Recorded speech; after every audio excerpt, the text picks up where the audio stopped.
Hello there, it's T-Mac from www.wildfortheoutdoors.com, and today I'm going to show you all how I make trap stakes. I got quite a few of them over here. That's one that I made. All it is a piece of rebar and a washer. You know, that's two things you can get pretty simply. I kind of come up with my own way to do things a lot because I have a lot of stuff sitting around that I don't use, and my dad, he doesn't throw anything away, so there's always stuff laying around. I'm a concrete man by trade, so rebar I just have. You need rebar in doing jobs, so I have it, you know, laying around. You always have a few extra pieces, chunks, so long, and so I'm going to show you how I anchor my traps without using wire. You know, wire's good, but it can fail. So when you're anchoring for like coyotes or something, even a mean coon, you want to try and stake it somehow. They make stakes now that are, you put them in the ground and leave them, and they're called disposable stakes, and they work really good. But I just don't want to leave nothing there. So I use these kind of stakes. I'll show you my setup, and I'll show you how I get them made. First thing I do is I cut my rebar on the chop saw. It's not cold today, so I wish it was, but it's pretty hot, so I'm going to try and get this done as quick as possible. Cut your stakes, your rebar, 18, 20, 22, 24 inches, whatever you think you're going to need. If you have soft ground and a stake can be driven a long ways, you might go a little longer. If you got rocky ground, you know, you might not need as long a stake. Just kind of judge it by your ground. And the way I stake them, usually 18 to 20 inch stakes, works perfectly. Next thing you do is you find you a bunch of old washers. Like I said, I got a lot of washers laying around. Thicker, the better. The thin washers that you buy at some of these stores, I wouldn't use those. I actually have used one, and here's what happens.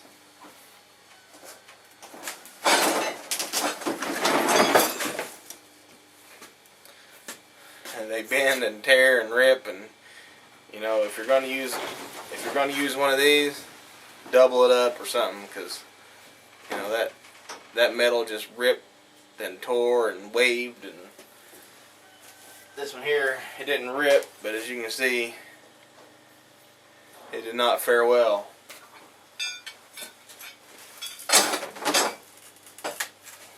This is another method that you can use, and that's just a rebar tee. You got to have your welder up really hot to do that, because if not, you can beat the ends right off of there. I've done it. But I'm gonna show you the way that I found works the best. This kind of washer works the best. You know, I don't know exactly what size that is. I just found it, and it's pretty doggone thick, as you can see. A good thick washer is what you want. You got your stake. You're going to put that washer right in there if you can. You're going to put it in there just so that there's a little bit sticking up. You're going to weld all the way around that. You know, or tack it first on both sides and weld it all around, or you can just weld it all around. It doesn't matter if it moves too much. This is nothing precise. But ideally that's what you want, that little setup right there, so your hammer strikes that pin and leaves the weld alone. So that's what I'm going to do.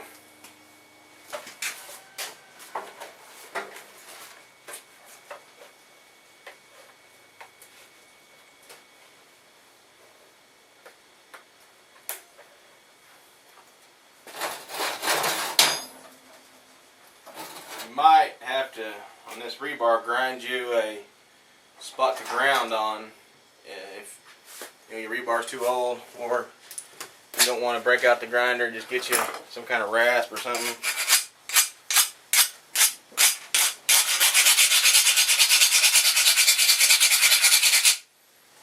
Get you some metal showing so you can get a good ground. Stick your washer on the end there. Get it where you want it. bring it out to the end like I showed you. Probably should have gloves on for this. I know I got some.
Well, if it rained in the last 20 days, I'd have some water to dip that in, but I don't.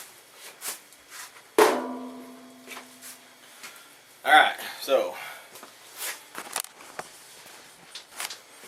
you really want to get that good on the end. I went ahead and tacked it underneath and welded it real hard to the top. And that's what you want, because this is holding your trap in there. Last year I lost a trap wire, and those things are too expensive just to let some critter run off with and leave. So weld them up good. I have had trouble in the past of things, you know, certain ways I've tried it, like the rebar way. If you just don't get the weld right, you can beat it right off with the hammer. This is the best way I've found. You're putting the hammer strokes right onto this, and this is just kind of holding everything together. So, and I'll tell you why you need that. On my setup, when I'm trapping, this is the other piece that I use. This is square tubing, two pieces welded at different angles, so that when you put your stake in there, one goes that way,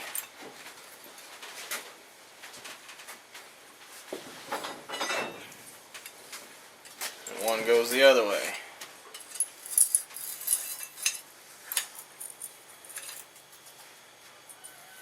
That's how I do that.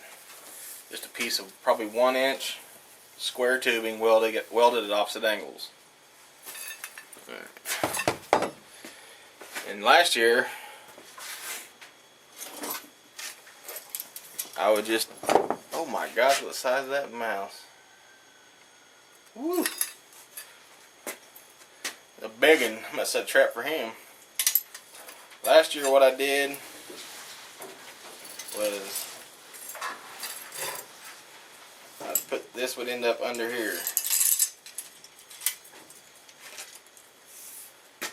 Underneath all that stuff, and that way the animal was pulling against this, which means he was pulling against both stakes. You can buy these, but like I said, I had the material laying around, so I just made them. And you can too if you got stuff laying around. Hope you enjoy this video. Hope you learned something. Got any questions or comment, just do the YouTube thing and comment. You can go check us out on Facebook. We're on Twitter at Wild for the Outdoor, not doors, because that was too long. And www.wildfortheoutdoors.com. Keep checking us out. We're going to be bringing you a lot of stuff, a lot of cool stuff this year. So just come see us, let us know what you think. And until next time, remember, it's your God-given duty to manage this land. And the only way to do that is through hunting, fishing, and trapping. God bless.